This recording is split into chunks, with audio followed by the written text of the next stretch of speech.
Hello students, I am Meena Kumari from Motilal Nehru Public School. Today I discuss exercise 13.1 which is related to direct proportion. तो हमने पिछली video में direct proportion के बारे में सीखा कि इसमें डायरेक्ट प्रपोर्शन के बारे में आपको कैसे पता चलेगा कि अगर यदि एक चीज़ बढ़ रही है तो दूसरी भी साथ में बढ़े तो डायरेक्ट प्रपोर्शन होगा। अगर यदि एक क्वांटिटी कम हो रही है तो दूसरी क्वांटिटी भी कम हो तो क्या होगा, डायरेक्ट प्रपोर्शन। तो आज हम एक्सरसाइज 13.1 के क्वेश्चन नंबर 4 को करेंगे। Let's start. Sobi types 108 words in 6 minutes, how many words would she type in half an hour. तो अब जो सोबी है वो क्या करती है, 6 मिनट्स में 108 वर्ड्स टाइप करती है। तो अगर यदि उसने आधा घंटा यूज़ करना, half an hour means 30 minutes, तो 30 मिनट्स में बताना है कि उसने कितने वर्ड्स टाइप किए।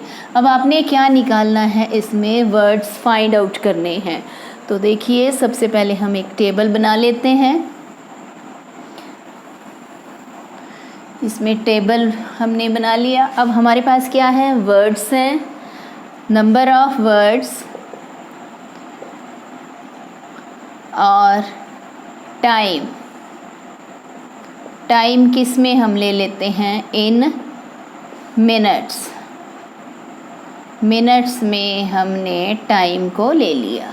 अब वर्ड्स हमारे पास हैं 108 वर्ड्स को टाइप करने के लिए 6 मिनट्स लगते हैं।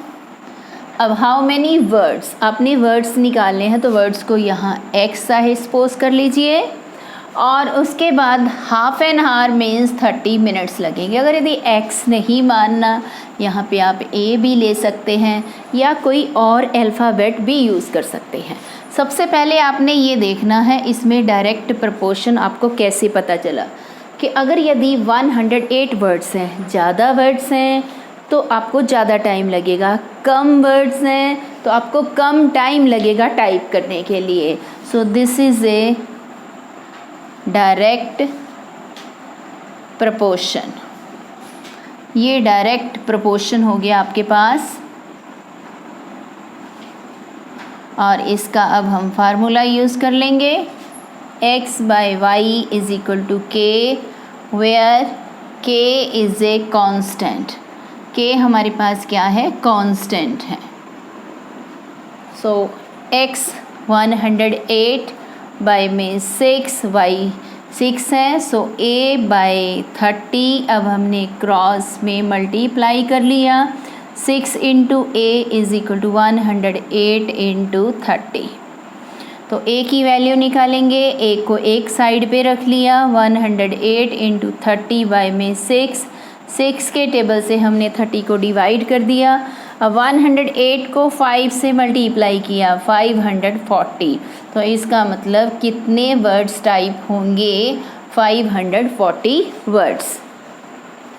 Next question number 5th, if A deposit of ₹2000 earns an interest of ₹500 in 3 years, how much interest would a deposit of ₹36,000 earn in 3 years with same rate of interest. अब आपके पास question क्या है, अगर यदि 2000 rupees bank में जमा करवाए जाते हैं तो उसके ऊपर इंटरेस्ट कितना मिलता है, 500, कितने साल में, 3 years में।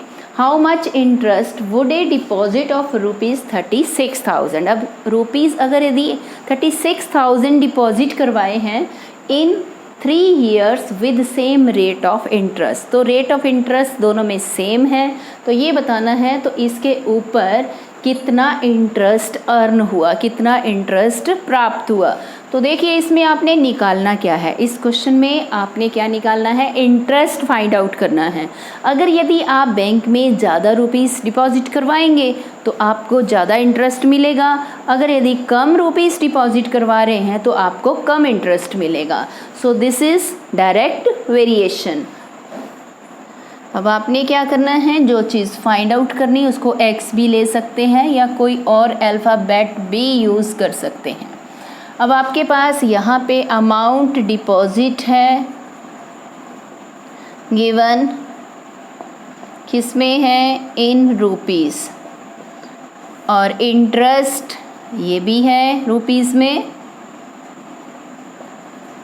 Interest in rupees. तो सबसे पहले कितने रुपए बैंक में जमा करवाए, 2000, इसके ऊपर इंटरेस्ट मिला 500। अगर यदि रुपीज़ 36,000 आपने डिपॉजिट करवाने हैं तो इसके ऊपर आपने इंटरेस्ट निकालना है, कितना बनेगा। तो यहाँ x भी ले सकते हैं या कोई और अल्फ़ाबेट भी यूज़ कर सकते हैं। This is a direct proportion. कैसे पता चला आपको कि अगर यदि ज़्यादा रुपीज़ डिपॉजिट तो ज़्यादा इंटरेस्ट, कम रुपीज़ डिपॉजिट तो कम आपको इंटरेस्ट मिलेगा। तो अब इसको X Y Y is equal to के, where K is a constant. K क्या है, कांस्टेंट है। अब 2000 बाय में 500 इज इक्वल टू 36,000 बाय में x। क्रॉस मल्टीप्लाई के तरीके से हम x की वैल्यू फाइंड आउट कर लेंगे। So 2000 into X is equal to 500 into 36,000। अब आपने क्या करना है, x को एक साइड पे रख लेना है और 2000 को दूसरी साइड लेके जाना है। यहाँ पे 2000 मल्टीप्लाई में है, जब दूसरी साइड में शिफ्ट होगा तो ये क्या हो जाएगा, डिवाइड में चेंज हो जाएगा। तो बाय में हम इसको लिखेंगे तो 3 zeros कैंसिल, 2 के टेबल से हमने 36 को डिवाइड कर दिया, 18 से हमने 500 को मल्टीप्लाई किया। तो आपके पास आंसर क्या आ गया, 9,000। इसका मतलब आपको कितना इंटरेस्ट मिला, 9,036 रुपीज़ के ऊपर आपको ये इंटरेस्ट प्राप्त हुआ। Next question number 6, following are the parking charges near a railway station.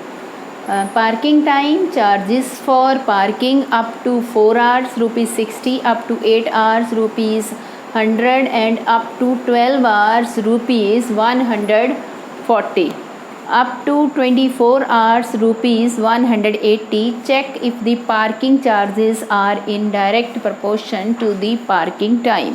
अब हमने ये बताना है कि जो पार्किंग का टाइम और चार्जेस हैं पार्किंग के लिए, क्या ये डायरेक्ट प्रोपोर्शन में है या नहीं है। इसको हम x ले लेते हैं, ये y ले लेते हैं, तो x by Y is equal to K लेते हैं। तो यहाँ हमने क्या करना, अगर यदि सबका जो आंसर है जो लोएस्ट फॉर्म है सेम आ गई तो हम बोलेंगे डायरेक्ट प्रोपोर्शन है, अदरवाइज डायरेक्ट प्रोपोर्शन नहीं है। सो 4/60 दोनों को हमने 4 के टेबल से डिवाइड कर दिया, 1/15। नेक्स्ट 8/100 4 के टेबल से डिवाइड कर दिया, 2/25। एंड नेक्स्ट इज 12/140, इसको भी हम सेम टेबल से डिवाइड कर देते हैं। तो 4 के टेबल से अगर यदि हम इसको डिवाइड कर रहे हैं, 4 3 12 और 4 के टेबल से इसी को डिवाइड करेंगे, 4 3 12, 4 5 20, सो 3/35। एंड नेक्स्ट इज 24/180, इसको भी हमने दोनों को सेम टेबल से काटना है।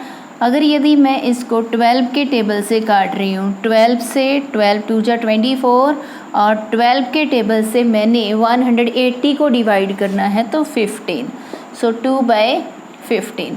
अब आप ये देखोगे सभी का आंसर सेम नहीं है, यहाँ 1/15, फिर 2/25, 3/35, 2/15, सभी आंसर्स इसके लोएस्ट फॉर्म में जो हैं वो डिफरेंट हैं। सो दीज जो हमारे पास नंबर्स हैं मीन्स पार्किंग टाइम और चार्जेस फॉर पार्किंग जो हैं वो डायरेक्ट प्रोपोर्शन में नहीं है। So you write here no, कि ये डायरेक्ट प्रोपोर्शन नहीं है।